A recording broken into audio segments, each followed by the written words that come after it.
The name of this week's Torah portion is called Massei. Massei, which means journeys. Now, when you read the portion, you realize that the journeys that are being spoken about at the beginning of the portion, it's actually the second portion of this week's double Torah portion, but it's Massei, is the 42 journeys that the Jewish people took on their way out of Egypt to get into the Promised Land. Let's take a quick look at it. I'm on page 1035 in the Blue Chumash. The Torah continues to chronicle the preparations for the people's entry into the land of Israel. Now that the people have reached their final stop on their trek through the desert and are poised to enter the Promised Land, the narrative summarizes this chapter of their history by briefly reviewing the 42 stations of their journey. And here is the opening of the Torah portion. These are the journeys, Massei, the name of the portion, of the Israelites who left Egypt, organized by tribal troops under the leadership of Moses and Aaron. Moses recorded their starting points of their journeys according to the word of God. And these were their journeys with their starting points. They journeyed from Ramses in Egypt in Nisan, the first month, specifically on the 15th of the first month, which is the date of Passover. On the day following the Passover sacrifice, this was the plague of the firstborn, the night of Passover Seder, the Israelites left triumphantly in full view of all the Egyptians, and the Egyptians were busy burying their dead because God had struck down their firstborn, and he also destroyed the deities. The Israelites journeyed from Ramses, and they camped at Sukkot, which was outside of Egypt. They journeyed from Sukkot and camped at Etam at the edge of the desert. They journeyed from Etam and returned to Piachirot, which faces Valtzafon, and camped before Migdol. They journeyed from Piachirot, or Pneachirot, and crossed into the midst of the sea to the desert. They walked for 3 days in the desert of Etam and camped at Marah. They journeyed from Marah and arrived at Elim. And at Elim there were 12 springs of water and 70 palm trees, and they camped there. And it goes on and on and on with these 42 journeys. They journeyed from Elim and camped by the Sea of Reeds. They journeyed from the Sea of Reeds and they camped in the Sin desert. They journeyed from the Sin desert and camped at Dofka. They journeyed from Dofka and they camped at Alush. I mean, it goes on and on and on, listing these 42 stops until let me go the last 2-3 verses. They journeyed from Avrona and camped at Etzion Gaver. They journeyed from Etzion Gaver and camped in the desert of Tzin at the city of Kadesh. Finally, they journeyed from Kadesh and camped at Mount Chor at the edge of Edom, and this is where Aaron passes away. The obvious question we have to ask ourselves is, 42 journeys out of Egypt? How many journeys does it take to leave Egypt? I mean, one journey is what it takes to leave Egypt. The moment that they went from Ramses to Sukkot, they were out of Egypt. So why do we say these are the 42 journeys out of Egypt? I'm from South Africa, right? So I don't talk about all the journeys from South Africa that I've made in my life. No, I came from South Africa to New York, and now I'm in America. And now when I'm in America, I don't trace everything back to South Africa all the time. Why is the Torah telling us these are the 42 journeys that the Jews made who left Egypt under the leadership of Moses and Aaron? Like, it doesn't even make sense, right? When I was born, I came out of my mother's womb. It was one journey. I came out of my mother's womb. That's it. I don't date every movement that I make back to my mother's womb. So why are we constantly going back to Egypt? The Rabbi here brings a very, very beautiful idea as he tells us that,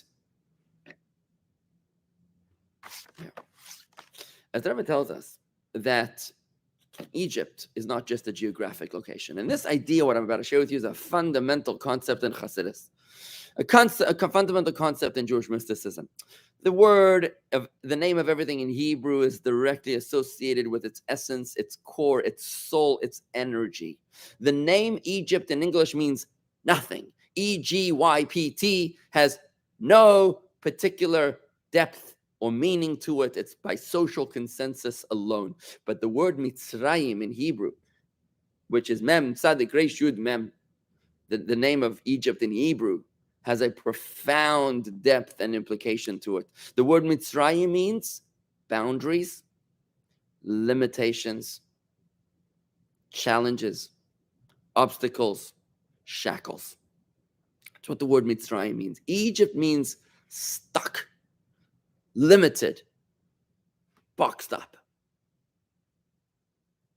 And once Hasidus sets this idea in motion, it transforms our entire understanding of the Exodus from Egypt.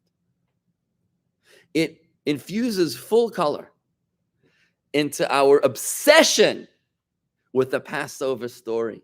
Because once we understand that Egypt is not just a geographic location, but rather a deeply personal struggle to overcome our personal challenges, suddenly the Passover story is no longer a story of ancient history.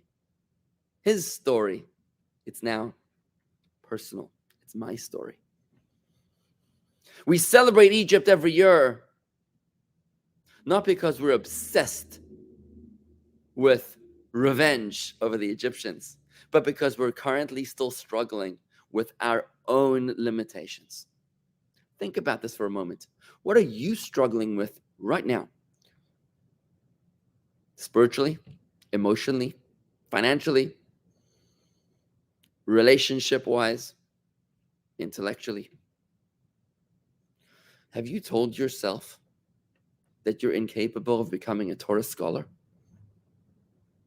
Is that an inner voice that ties you down like a circus animal tied down? Have you told yourself that you'll never be rich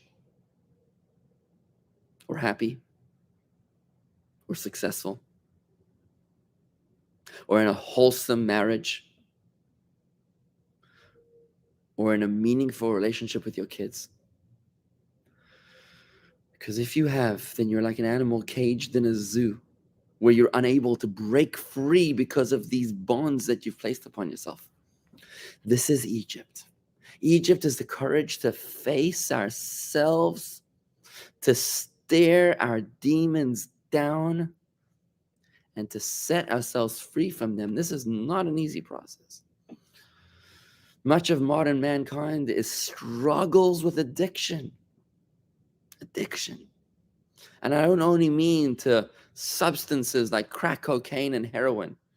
I mean far more addictive or equally as addictive substances, such as cell phones and codependencies. Unhealthy attachments force us to do things and feel things that we don't want to do and don't want to feel. This is what it means to break out of Egypt. It takes tremendous courage, character, faith, and determination. How do you break out of Egypt? Right at the get-go, the Torah says, this is not going to be easy. This is going to be 42 journeys. Because again, to break out of a geographical country, one journey. But to break out of a psychological bondage, that's going to take your entire life. It took the Jews 40 years to go from Egypt to the Promised Land. That's pretty quick. I guess they had a divine intervention and assistance to allow them to do it so fast. But for the rest of us, it's going to take us probably the rest of our lives. And that's why the name of the portion, Massei, means journeys. To encourage us forward by saying that if today you're a little bit further than yesterday, you're doing great. Just keep on progressing.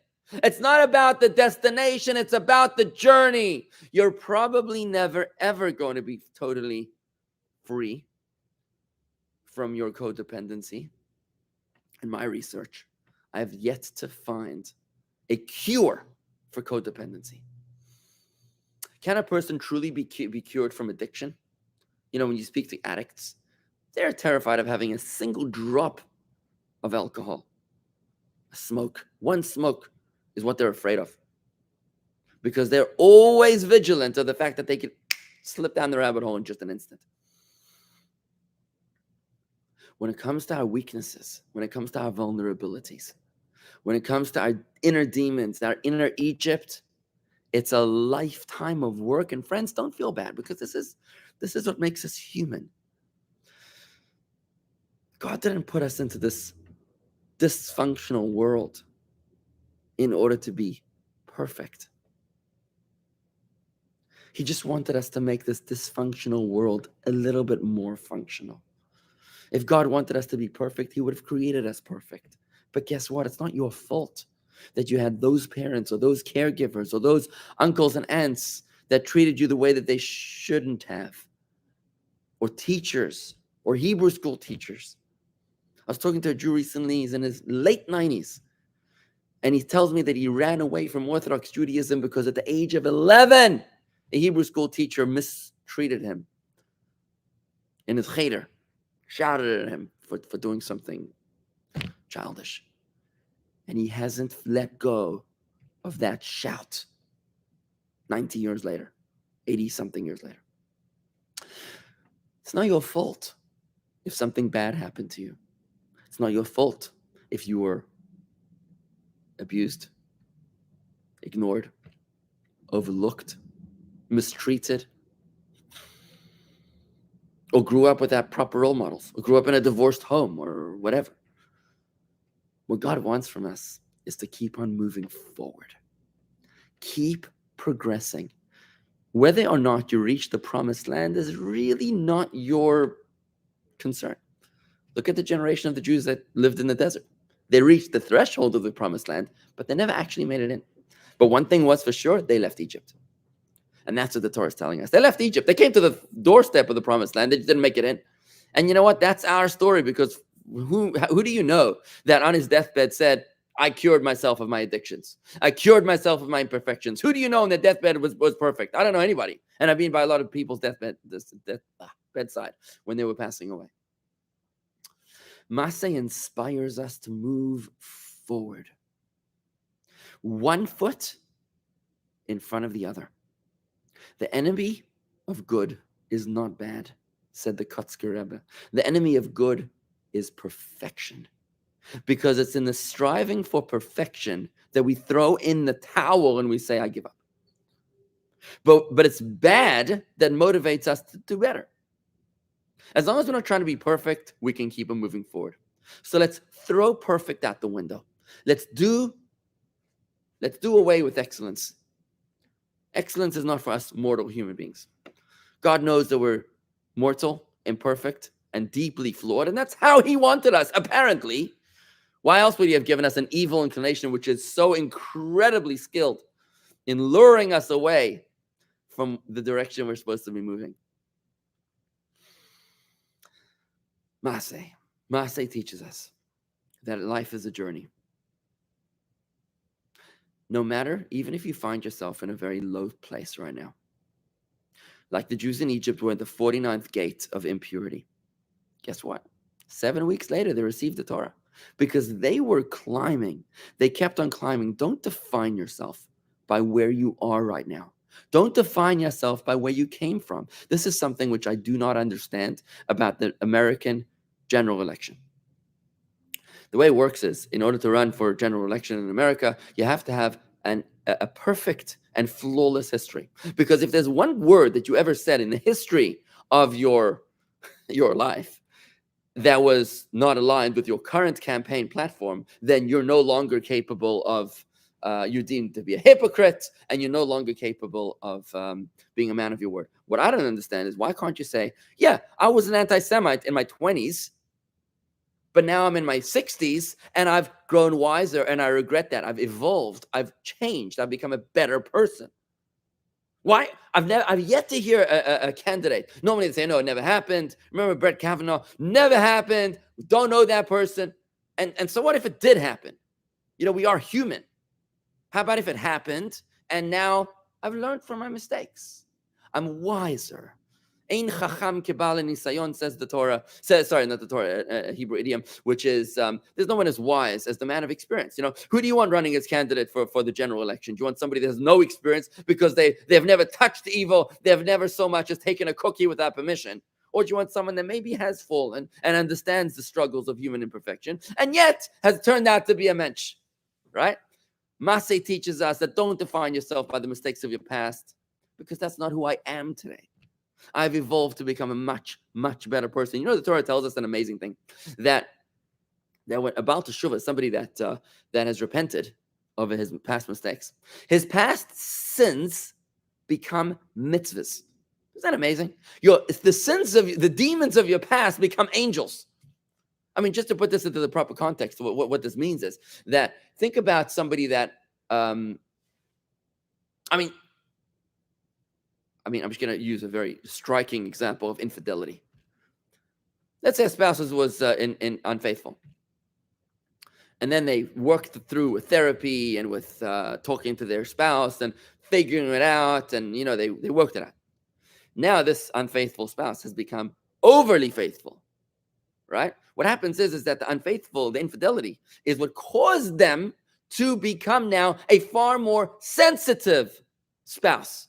This is what, I know this might sound radical to you, admittedly, but this is what we're asking of God. We're saying, God, I know that I've done A, B, C, D, E, F, G, that whole list that we say on Yom Kippur, Al Chait, for the sins that we did of this, the sins that we did of that. And we're saying, God, but you know what? We're asking us you to forgive us. We want to start over again. If you're asking God to do that, why don't you do that for another person? In fact, when you do it for another person, that's what causes God to do it for you. So the sins of our past actually become mitzvahs. Why? Because it's those sins of the past that motivated us to become a better person.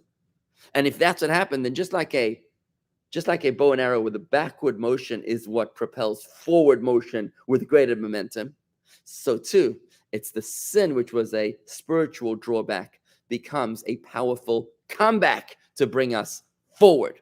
So this is what it means not to define yourself by your current failings or the demons of your past. You have to remember that you have to keep on moving forward. And it's not just one movement. This is a big mistake that I found with Bali Teshuvah, people that are on their journey of Jewish spirituality, that they say, I've now become religious, I'm now observant, now I'm good. Now I can stop. No. Never stop moving. An example is from the Rebbe. The Rebbe kept the Chabad movement on their toes from 1951 until 1992, when the Rebbe was alive with us. He constantly was pushing us. Late tefillin with every Jew and over the age of 13. Get Jewish books into every home. Mezuzahs everywhere. Every Jewish child should have a letter in the Sefer Torah. The Rebbe was constantly pushing the envelope. And while the rest of the Jewish world, or some of the Orthodox Jews, might have been struggling to understand why the Rebbe wanted us to late tefillin with every Jew, before they even got comfortable with that, the Rebbe was on to the next campaign. Keep on moving forward. Don't stop. And the same thing goes with somebody that's observant. So you reached a place of observance right now. That doesn't mean you should stop. Waters that are stagnant in Africa, they become diseased with an illness called bilharzia, which is a terrible disease. You don't want to get anywhere near it. Anything which doesn't move is dead.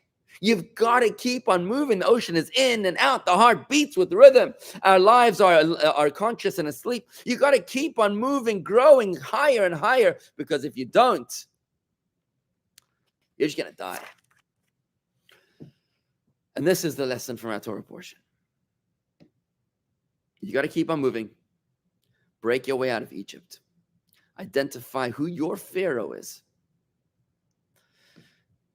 And now we look back at the verse and it says, these are the journeys of the Israelites who left Egypt, who left their addictions, their demons, their cages and tethers, organized by tribal troops. This is military. They fought their way out. Under the leadership of Moses and Aaron, you need a Rebbe.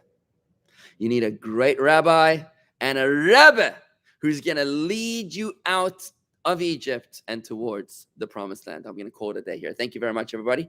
Shalom. And don't forget to send me an email if you have any questions, comments, or critique to rabbi@jewishgardens.com. That's rabbi@jewishgardens.com. Thank you very much.